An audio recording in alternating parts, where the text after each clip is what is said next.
Bonjour à toutes et tous. Voici le dernier épisode de cette courte série que j'ai produite comme candidat à ma succession pour le mandat de député de la première circonscription du Val-de-Marne. Je le dédie à un sujet unique, celui du principal enjeu de ces élections. Les élections législatives, ce sont 577 élections locales dont le résultat institutionnel est national. C'est celui de la composition de la prochaine Assemblée nationale. Le scrutin de ces élections est uninominal, majoritaire et à deux tours. Une seule ou un seul député est élu par circonscription.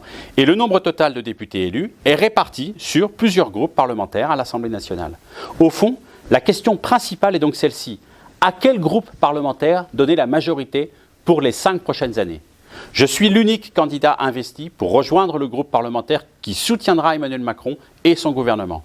Or, avec les crises que nous traversons, avec le chaos qu'il y a autour de nous, avec les imprévus qui nous guettent, notre pays a besoin d'un groupe parlementaire stable, fiable et majoritaire pour que le gouvernement puisse agir sans être empêché, avec suffisamment de visibilité. Et je voudrais insister sur un point, une majorité relative ne suffira pas.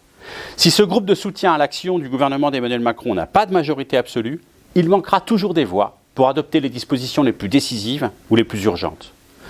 Si le gouvernement ne pouvait pas adosser son action à une majorité stable qui lui donne de la visibilité, le risque serait pris de l'immobilisme ou de la navigation à vue, dans un contexte d'incertitude et de crise.